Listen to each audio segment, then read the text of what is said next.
A primeira carta de Paulo aos Coríntios foi escrita para uma comunidade cristã que Paulo conhecia bem. Corinto era uma cidade portuária importante no mundo antigo, com muitos templos dedicados aos deuses gregos e romanos. Era um grande centro econômico, e Paulo foi para lá estrategicamente como missionário. Ele morou lá 1 ano e meio e passou o seu tempo conhecendo as pessoas e conversando com elas sobre Jesus. Muitos começaram a seguir Jesus e iniciaram uma comunidade cristã. Você pode ler mais sobre isso no capítulo 18 do livro de Atos.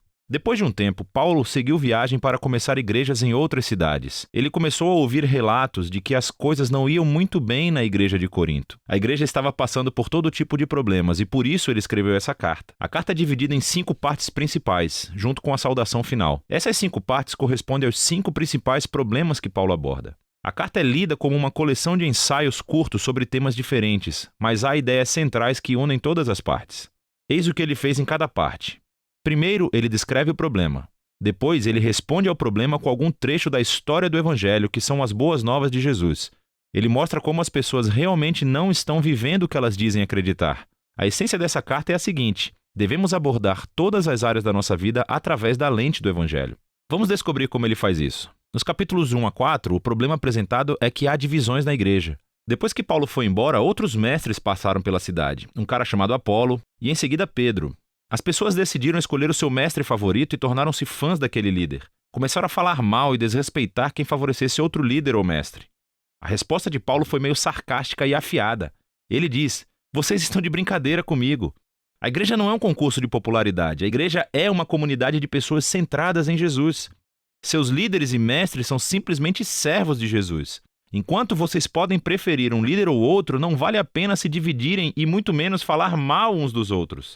O centro da igreja é Jesus e as boas novas sobre quem ele é e o que ele fez." Nos capítulos 5 a 7, Paulo aborda alguns problemas relacionados com o sexo. Havia várias pessoas dormindo com todo mundo na igreja. Um cara com a própria madrasta e várias outras pessoas ainda adorando os deuses gregos nos templos locais e fazendo sexo com as prostitutas que trabalhavam ali.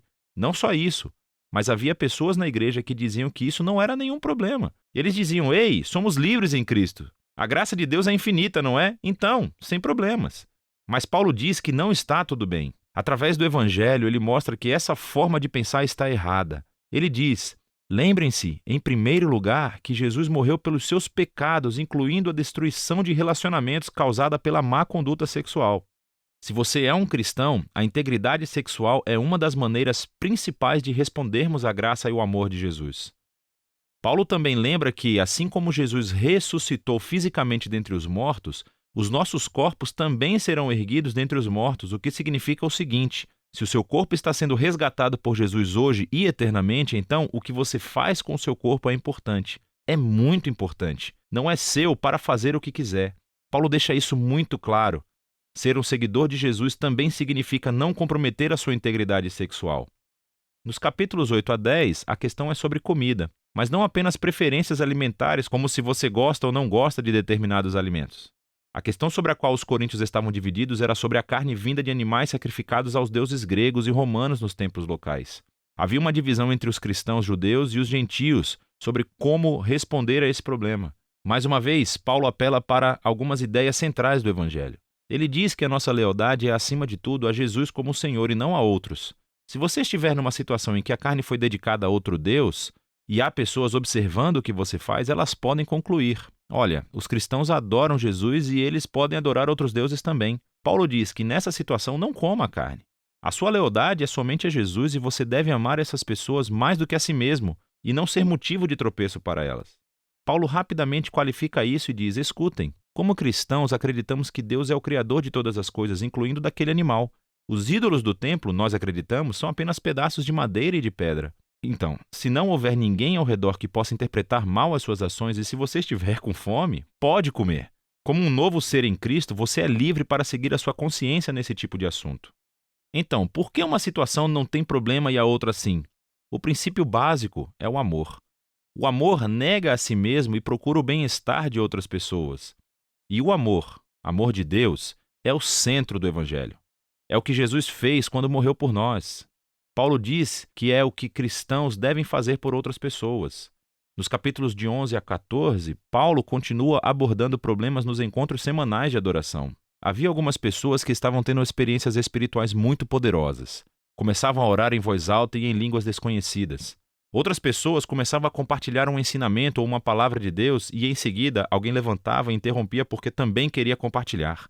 Era uma situação muito caótica e isso estava distraindo as pessoas do Evangelho, especialmente os visitantes. Nesses capítulos, Paulo ajuda-os a pensar antes de tudo no propósito desses encontros para ajudá-los a ver que tipo de comportamentos são adequados. Ele diz que o encontro semanal é um lugar onde o Espírito de Deus trabalha através de todos e isso acontece de forma unificada. Ele desenvolve uma metáfora legal sobre a igreja como um corpo humano. É um corpo, mas tem partes diferentes. Cada parte serve um papel único e importante. Ele nomeia um monte de coisas que o Espírito faz através de todas as pessoas diferentes, tudo para a edificação da igreja. Esta é uma frase-chave desses capítulos. Paulo conclui que o maior valor dos encontros deve ser o conceito principal do Evangelho, o amor de Deus. O amor também é uma palavra-chave nesses capítulos. O amor irá obrigar cada pessoa a usar o seu dom para servir e procurar o bem-estar do outro. Paulo aplica isso aos problemas dos coríntios. Algumas pessoas pensam que o objetivo do encontro é ter experiências espirituais intensas ou é ter uma chance de falar o que vem à mente. Paulo diz: escutem, eu sou um grande fã de experiências poderosas de oração.